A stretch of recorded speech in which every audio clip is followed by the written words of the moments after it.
sometimes it's more about what those relationships will look like instead of just, what you're allowed to do in the bedroom.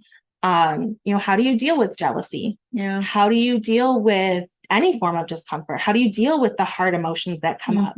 And I like these resources because they provide both of us with different opportunities to kind of reflect and approach things from a different perspective or look at things from a different way.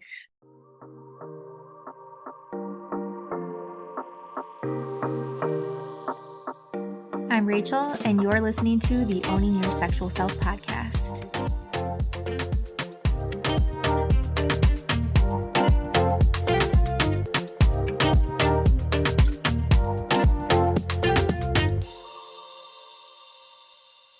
All right, you guys, before we get into this episode, I have to give it up one more time for shagrag.com. It's shagragg.com.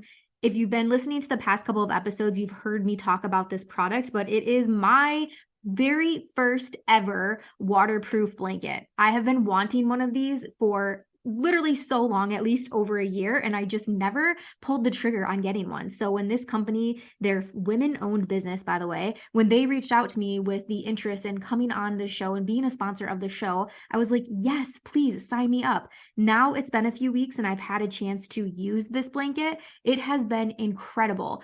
I've been able to wash it with no problems. I was worried. I'm like, is it going to come out of the washing machine all frayed and like the material is not going to be as good? No, if you follow the care instructions that you get when you order this, it's going to come out just as it did when you got it brand new. And this is designed to protect your sheets from the wetness that we get during sex, whether that be if you're using lubes or oils or lotions or anything like that, not to mention the fluids and things that come up when we're having sex. So whether or not you're having period sex, if you're a squirter, this blanket is going to be your go-to. It's going to be your new best friend. Honestly, it keeps the bedding dry, like legitimately keeps the bedding dry. We even used it. This is so funny. We hosted a boudoir shoot here at my home and we used it. We did wet sessions and we use it almost as like a flooring for the girls to step on so that my actual carpet in my home didn't get wet, and it worked perfectly. So all day having women standing on this blanket with water dripping on it nonstop throughout the day, my carpet underneath so dry. So dry. So this thing works for many, many different occasions. It's handmade in Santa Cruz, California. Again, women-owned business. They use water-based inks. It's eco-friendly. It's printed in the US. I mean, what more could you want, honestly, from a product? So if you haven't yet went to their website, shagrag.com, and grabbed yourself a blanket, there's so many different patterns that you can choose from. Just very fun, and patterns that you probably haven't seen on moisture-proof blankets before. They're very, very unique. So head over to there, grab yourself a waterproof blanket, and make sure you use code wellness10 at checkout. That's going to save you 10% on your order. So wellness10 at checkout. And again, the website is shagragg. All right, y'all. Oh, I can't wait to hear it. If you get one, let me know. Shoot me a DM, tag me when yours arrives. I would love to be able to share this. And I just would love to hear from you guys what your experience is and which pattern you decide to get for yourselves. Okay, y'all. Have a great day. Enjoy this episode, and I'll see you on the flip side. All right. Hello, everyone. Welcome back for another episode of Owning Your Sexual Self. We have a very fun guest on today. Some of you are probably looking already at the title of this episode and thinking, ooh, that's not for me, but I hope you're here with an open mind and a non-judgmental mind, because that is so important when it comes to owning your sexual self. I mean, the name of the podcast, right? So I have on today with me Samantha McIntosh. Welcome, Sam. Hello. So excited. We're doing this in person, which I rarely get to do because a lot of times guests are from all over the world. So it's really cool to have a fellow sex coach and intimacy coach and pleasure coach, just here in just down the room. Yeah. And we're recording in the living room. I don't know if you watched this on YouTube or not, but we are currently without power and still making this happen. So I feel, it's like it's meant to be. We are dedicated to making this episode happen. Well, and we've been talking about this episode for years. Literally years. Yeah. And we've been talking about it. Not only we talked about it a few months ago, and I feel like the timing is just perfect because this summer has been a crazy journey for me in our, our lifestyle journey. And so I think that the timing is perfect. I'm excited. Yeah. And I remember when I very first asked you years ago, there was a lot of skepticism, maybe like some nervousness around people knowing or like really being out about it. And actually I'm thinking through like clients that I work with that are in E&M relationships, and same, it's like, there's a part of them that almost like wants to keep it private. And we can get into that too. Like when and how do you even like disclose, to people like friends and family and whatnot? And do you have to even, like, I don't just go and be like, hi, I'm Rachel, I'm in a monogamous relationship, right?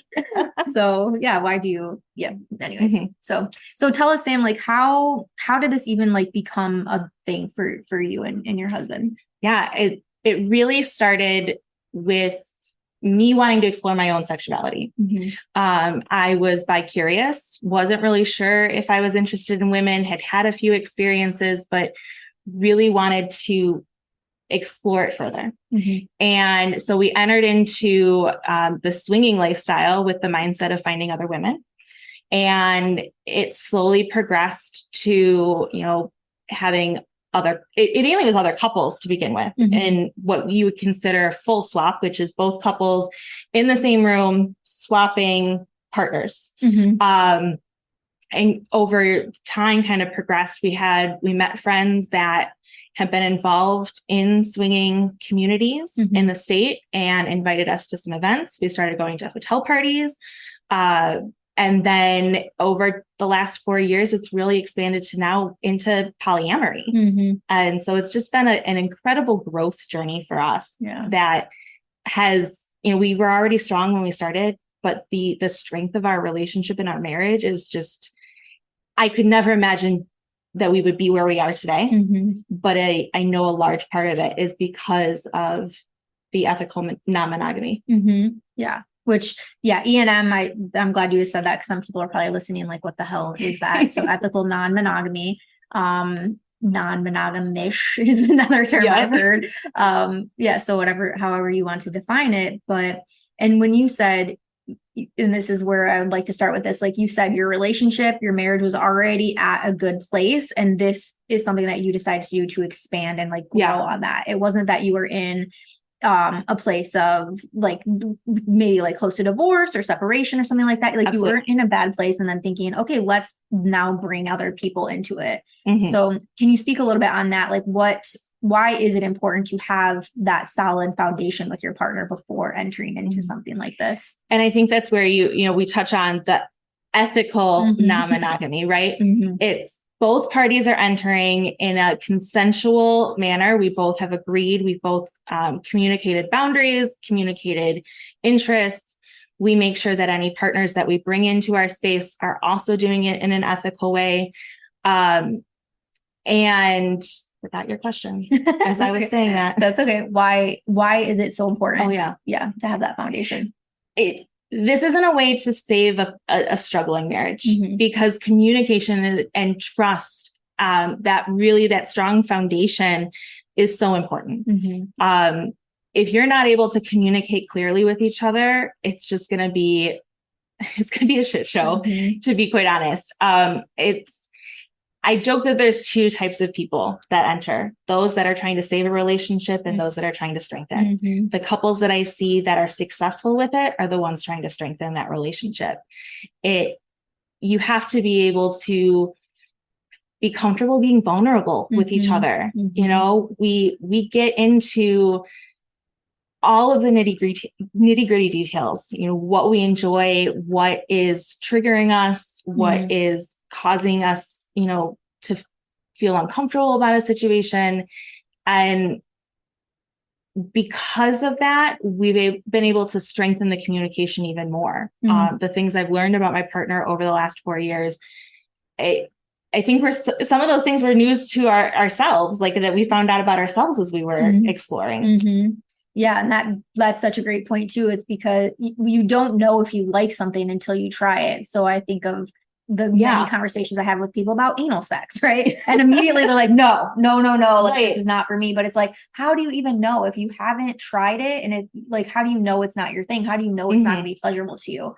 And same instance with this. Like I've been curious and for a while now, and trying out threesomes and going to sex parties, even if it's just to watch and like be a part of the energy. But yeah, there's still like that, like, ooh, like, I don't know, like, like there's that fear behind it. And I love that you mentioned that, because one of the rules that we have is I know that I'm not going to know how I'm going to feel about something until I'm in that moment. Right.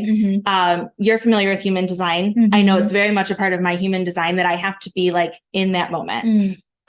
So if there's something that one of us wants to try, for example, the first time that my husband spent the night overnight in a hotel room with another woman, he said, "Hey, I want to do this." And I said, "You know what? I have no reason to say no. I honestly don't know how I'm going to feel about it. But I want you to try it. And then we can talk about it when you come home." And that's kind of our rule. Like, as long as we're both comfortable, we try it. And then the next day or the next moment we talk about what feelings came up for both of us. Did he enjoy it? Did I enjoy it? I prepared myself. I invited friends over to have a bonfire that night because I knew I was going to be alone and I didn't know how I was going to feel. And so being aware enough of myself and what I needed to feel comfortable. And then the next day we talked about it, and it became something that is now and is no longer a boundary for us. It's something that is an option. We've both gone out on solo dates. We've both had solo overnights. It's not something I necessarily enjoy, but it is something I do on occasion. My husband now has a girlfriend and other partners that he goes overnight with all the time. But to that point of, you never know until you try it. Yeah. And it's so great too that you've created that container where it's, again, you both are open to it. You're both supporting each other's pleasure, each other's sexuality, and then creating that container to be able to talk about it afterwards. And I love that you said too, like you're taking ownership for your own shit, right? It's like, it's not that it's just like, "Ooh, I don't like this." Like it's it's like you're talking through that. He's supporting you through that. And have you come across things that you have tried and then they have been a no for one of you? I'm trying to think of any. And at this point, we've opened up. There really isn't much that we haven't at least come back to. But I can tell you that some of those conversations were far from fun, far from enjoyable, incredibly emotional, incredibly vulnerable, lots of hurt feelings. But the strength of our relationship and that determination that no matter what, we're going to get through this has really been like at the back of our mind. We're like, okay, this sucks, but we're going to get through it. We'll figure it out. And that's really how the summer has been. My husband asked earlier this year if we could explore polyamory, and he had a partner who he's been seeing on a regular basis that he asked, he was interested in becoming her becoming his girlfriend, and he said, "Okay, let's try it." It hasn't been an easy journey. I won't lie, but it has also been an incredibly, the growth over the last few months because of it has been astronomical. Just that getting comfortable with our own feelings and honestly, even my own healing journey. A lot of the stuff that I was struggling with was from my own childhood trauma, my own inner child stuff, that it's really helped me work through those things. And by having a strong and supportive partner who really cares about me and puts my needs at the forefront and wants to help me through it, that's how we've survived it. And we're probably in the best place we've ever been. It's so nice to hear. And there's different ways of going about this. So in your relationship, do you use like the hierarchy system to where you and Mac are the priority and then everybody else is like, so like your needs come before everyone? And there's a lot of different views about it. A lot of people who are in polyamory will tell you that having that hierarchy is unethical, but really it comes down to what the couple wants. For me, I am very conscious about the role his partners play in his life. Yes, we are cohabitating, we are co-parents, we are financially dependent on each other, all different types of our relationship that make it so that our relationship has to come first, right? We've got kids, we're financially dependent, we live together, and those things make it so that no one else can come first right now. But I'm still very conscious of the feelings and emotions of his partners. When he has to cancel a date, I feel horrible, especially if it's because of me, but sometimes it has to happen. And his partner, so my metas is what they're called, we're all close friends. And the fact that I can reach out to them and say, I'm really sorry, I just really need him tonight. And they're like, no, at home comes first. But there are people who enter it without any sort of hierarchy. A lot of the times you'll find that it's people who are single on their own and have multiple partners. So they don't have that cohabitating, that co-parent stuff. It really depends on the different aspects of the relationship. And you mentioned like having kids. When or do you even disclose to your kids? Like, do your kids meet the other partners, and what does that look like? And how did you, as you said, like years ago, like doing something like this was way like a no for you. How did you then come to this point where you're at now, where you are open and sharing and, people know? Yeah. And it's funny you mentioned the kids, because we actually told our kids a couple months ago. At first it was kind of, it's our relationship, it's our business, we don't need to share it, but it's so much a part of who we are now that our friends know, our family knows, whether they're not in some cases, but it's part of it is who you're comfortable with, right? The people you're surrounding yourself with, you trust and are comfortable around, and you want to be your full self with them. And with the kids, we have a 5-year-old and an 11-year-old. My 5-year-old probably doesn't really understand. My 11-year-old definitely does. And part of it was his girlfriend and her husband, and their kids are around all the time. And we finally got to a place where we said, you know what, we just need to tell them. And these people are going to be around, and I want my husband to feel himself with his partners. I don't want him to have to hide something. And so he finally sat down with them, and I put it on him because it's his relationship. Right. And he's like, hey, Daddy has a girlfriend. This is who it is. If you have any questions, we are open to it. Just let us know. And, Mommy's okay with this. Mommy's welcome to have a boyfriend or a girlfriend if she's interested. It's Mommy and Daddy will always come first. We still love each other. Really taking the feelings of our kids into consideration. The ability to be our full authentic selves, which is something that's so important to me. It was a really big driver for why we tell the people in our lives. And we've spoken a lot about kind of your husband and what kind of is going on with his life. So I'd love to have you share a little bit, like what fun stuff do you get to do? So it's a funny place for me right now, because I am very focused on my career. To be honest with you, having 2 kids, a full-time job, and starting my coaching business, like there just isn't time to build relationships outside of my marriage. But that doesn't mean I don't have fun. So we once or twice a year will go to hotel parties. There are a couple different communities in Michigan that are swinging events or hotel parties, sex parties. They're all different types. You can go to a sex party and not play with anyone else. It's not a requirement. In fact, the first party we went to, I think we played with each other back in our room by ourselves, but the rest of the party was just socializing and getting to know people.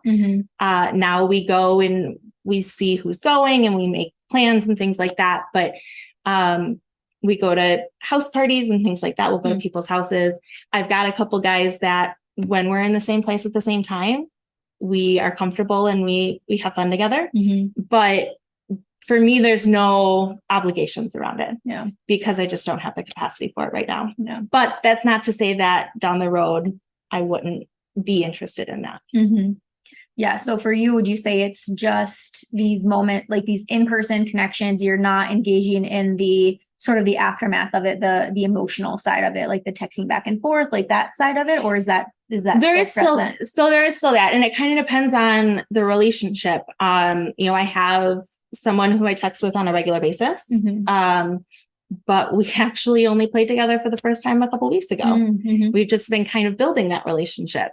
For me, as I'm actually, one of the things I've learned about myself in this process is that not only am I bisexual, I am demisexual and sapiosexual. Mm-hmm. So demi meaning that, I enjoy having sex. It's sometimes I can give or take it, but when I'm comfortable with someone, I do truly enjoy it. And the sapio is, I like somebody who can stimulate my mind as well as my clit. So if you can have an intelligent conversation with me, if you can make me think, if you can, build that relationship with me, it's going to make me more comfortable in the bedroom and allow me to be more relaxed and have more fun. So for me, those texting conversations outside of events and things like that are important, but it's not for everybody. Some people, it's just, they want to go and have sex and go on their way. Yeah, absolutely. So, but that's the great thing about, it's why I like calling it E&M or ethical non-monogamy as opposed to just swinging or just polyamory is these relationships take all sorts of forms. And, for us, it's allowing the relationships to develop naturally and not putting boundaries around them. There are some boundaries, right? Like, my needs are important, that my husband's needs are important. It's kind of like our other partners. I don't want to say get what's left because, they are also important, but my husband makes sure everything is good at home first. That I've got things taken care of, that that I'm not going to be struggling while he's gone, and vice versa, right? Making sure that we're both in a good place before we go and explore outside. Yeah, makes sense. And like my type A mind is just like, for me, I was like, I would need a structure. I'm thinking of, Danny and I have done like a want, what, won't list together for our own, relationship and sexuality and stuff. But I'm thinking in this case, like, is there a list, a guide, like something that if you and your partner are thinking of getting into a relationship outside of your own relationship, like this little check, like, I'm okay with this. I'm okay with this. I'm not okay with this. Like a want, will, won't, in the sense of, with another person. I don't know of like an actual checklist, but there are, and I can share them with you after we're done, but there are a couple TikTok profiles that I love looking at. There's a couple other podcasts that I really enjoy. There's a lot of websites out there, Facebook pages. So there's different resources out there that have a lot of great information. And it's not just, sometimes it's more about what those relationships will look like instead of just, what you're allowed to do in the bedroom. How do you deal with jealousy? How do you deal with any form of discomfort? How do you deal with the hard emotions that come up?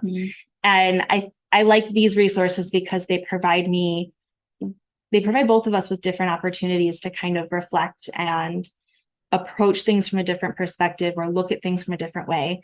And in terms of boundaries for us, they've changed over the years. You talked about anal. When we first started, my husband was very much, your ass is mine and no one else's, right? And we got to a point where he's like, it really doesn't matter. And so we make sure that the other is okay with something we want to try. I went to an event recently where I wanted to do some impact play and, cleared it with my husband to make sure he was comfortable, but then explored it with someone else who really enjoys it. And not to say my husband doesn't, but this person has more experience in it. And I wanted to experience it with someone else. And so just having those open conversations and being willing to be open-minded and listen to each other's perspectives. And to piggyback off that, if you think back to the very beginning, like you said, your first time you just went and sort of played with each other in your own room, socialized the rest of the time. Was there what conversation took place even before going to that? Like, okay, we're okay with kissing, we're okay with oral sex and no penetration. Like, was there anything like that happened? One thing that I love is most of the events that we go, so we're on the Detroit side of Michigan. Most of the events we go to are on the west side.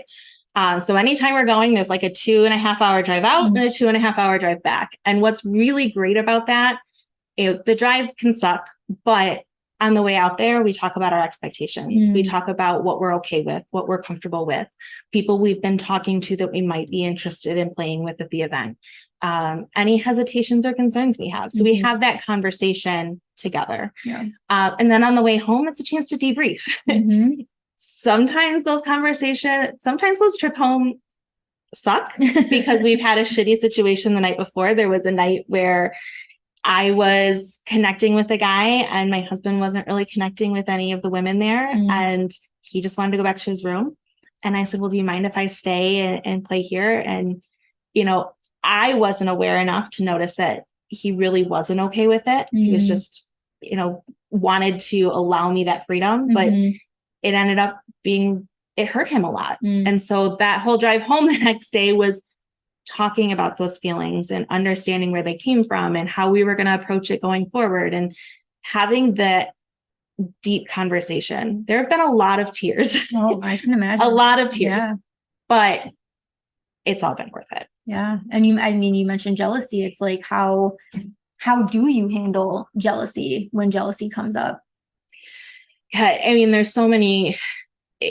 are many ways. There's actually a podcast episode I listened to recently that talked about, different ways for your brain, things like journaling, different mindfulness techniques and things like that, but also to making sure you have a plan for what you're going to do while they're gone. My husband's going to be, even when my husband goes away to hang out with his buddies, like knowing, okay, when I've got to have the kids by myself, let me plan something to do with them to keep them entertained. That's probably going to tire them out. So by the time we get home, they're a little bit more worn out and it's not going to be as taxing on me. And so being aware of things like that, of how can I prepare myself, or how can they prepare themselves so that those opportunities for the thoughts in our head and the jealousy to creep up kind of are minimized. Yeah, that makes sense. Yeah. Cause jealousy is definitely an emotion that's one you have to process within yourself. Sure, other people, like it's other people's behaviors or actions that are maybe pushing the jealousy button for you, but I feel strongly like that's the thing you have to own your emotions yourself. You have to own them. And jealousy is not necessarily a bad thing. It's how you behave and how you process it, right? Yeah. You're not going to get rid of the jealousy completely as much as you want to try. It can still show up completely unexpectedly, but having those tools in your back pocket for when it does is really helpful. Yeah, absolutely. And taking it a step further too, and asking like, is this actually jealousy, or is it loneliness? Is it, is it actually a different emotion than jealousy? There was an instance recently where he was gone, and I had actually, before he even left, the bitterness had built up because we hadn't really gotten to see each other. I was overwhelmed, and I wasn't doing a good job of communicating how I was feeling, but I wanted to give him what he was asking for. It blew up. I was a toddler. I threw a temper tantrum while he was gone. And I at least recognized that for myself. And I spent time trying to figure it out and realizing that the emotion that was actually coming up, it was very similar to heartbreak for me. And going, well, why? I mean, he's not leaving. He's just gone for the weekend with a friend of ours. And it was kind of realizing that, like, okay, there is this fear there and we've got to talk through it. And so then, he came home and we talked through it, and we talked about what can we do the next time that a situation like this comes up, so that, we make sure that each other's needs are met. We make sure that we're both feeling in a comfortable and secure spot, that we're at a good neutral place before one of us goes out, so that it keeps the harmony and balance between us. Yeah, that makes sense. Yeah. And just to reiterate again, there's so much that goes into this. Like, it's the constant communication, the constant check-in, with yourself, with your partner. It's like, it's not just, sometimes I think people maybe when they jump into this, they're like, yeah, we're just going to go to the sex party, right? We're not going to talk about it. You're going to do you, I do me. Like, no, there's so much that has to go into this. And just to like hit it again home, it's like, you don't start something like this if you're in a shitty place in your relationship. Like, this is not to save a marriage, like save a relationship, anything like that. There's it's definitely going to help strengthen if you're willing to put in the work, but you've got to be willing to put in the work and you've got to be able to push past the hard stuff because it's going to come up. But, you know, to that point of having a conversation before, whether it's they go on a date, you're going to a party together, whatever the situation is, have a conversation before about expectations. Afterwards, debrief it with each other. How did it go? How are you feeling? What came up for you? We were at an event recently where I was, you know, had just finished playing with someone. My husband was across the room, playing with another woman. And I was needing him in that moment. And I'm trying to like catch his eyes across the room. And he gets up and he starts walking towards me. And I'm like, okay, he's coming to me. And he grabs a condom and asks if I'll get off the bed so he can have sex with someone. Oh, God. And I was just like, oh, okay. So I got up and I went across the room and I was like, what am I feeling? I was like, okay, I'm needing some attention right now. Okay, I can sit here and let this ruin the rest of my night watching him have sex with someone, or I can go over there and I make clear what I need and enjoy myself. Let me tell you, the orgasms after I worked through that were amazing. You know, I got up, I went over, I laid on the bed and kind of looked at me and I was like, oh yeah. And I was like, yeah, I need your attention. And he's like, okay. And I looked to the woman who I had never met before and said, I need to borrow him for a minute. And she's like, okay, enjoy. And she's like, do you mind if I play with your tits? I'm like, sure. So we end up like started having a threesome. Right. And then I get what I need. And I was like, all right, you can have him back. And then I laid next to them and masturbated while they had sex. Oh my God. Like, what a dream. Like, literally. And had an amazing orgasm watching my husband with someone else. Because it is something I've learned turns me on. But I wouldn't have been able to enjoy it if I hadn't owned up to what I was feeling and had the confidence to ask for what I needed in that moment and the trust that my partner was going to respond to that in the way I needed him to. Yeah, not in a way like you're cock blocking him, right? Like I often hear that a lot with couples, like she's always getting in the way, or it's like it never ends up going like successfully. Like and it would, you know, my entire intention was, okay, I need some dick, and then he can go back, right? And I loved that she was completely understanding that she even engaged with us, which made the situation even better because that helped build my trust with her. I got what I needed and then I let them have fun. And in situations like that, did this woman, for instance, know that you two were together? Like, is there some sort of system where you know, like, who's partnered and who's not? It depends. A lot of the times we'll have gotten to talk with people that we're going to interact with beforehand. In this situation, I don't know if it had been explicit to her or if she had just seen us interacting because we had interacted earlier in the night. But usually in those situations, the people who are there are familiar with what's going on, are familiar with the lifestyle and kind of the rules of engagement, I would say, and are willing to go with the flow. And honestly, if they're not, then I probably don't want my partner with them anyway. Good point. Definitely good point. Well, this has been, incredible, like very, very helpful, very resourceful. And speaking of resources, like, is there anything, you mentioned a few TikTok accounts that I would love to be able to link for people that are listening. Anything else? Like, my biggest question, I think I asked you this years ago, is like, if I want to start this, where do I even go? Perfect question. So there are a couple different websites out there that, because I don't want to give specific to the Michigan region, because for your listeners, if you want to check out SLS, which is short for the swinging lifestyle, so SLS.com, there's also an app. There's FetLife, which covers more than just ethical non-monogamy. You can get a lot into kink with that. there's other things that can go on in FetLife, but there's a couple other sites, I think, but SLS and FetLife are the two I know most. A lot of the groups that put on events like this will post their events on these sites. SLS is focused towards swinging, so you can go on there. It's a dating website. You make a profile for you and your partner. You can meet other partner or other couples, engage with them. So that's a great way to meet other people outside of just events. Yeah. And then I think a book that I would definitely recommend is Polysecure. Honestly, I would recommend Polysecure for anyone, whether you're in a polyamorous or monogamous relationship. The first part of it really covers attachment styles, which I think is so important for anyone in a relationship. And then it gets more into the polyamory and ethical non-monogamy, but there's a lot of great information in there, regardless of your relationship style. She just came out with a second book on it that I'm excited to check out. I don't know the name off the top of my head. And then The Ethical Slut is a very common one. I haven't read that one, but it's a very common one. I think those are the two main books I know of. Yeah, very cool.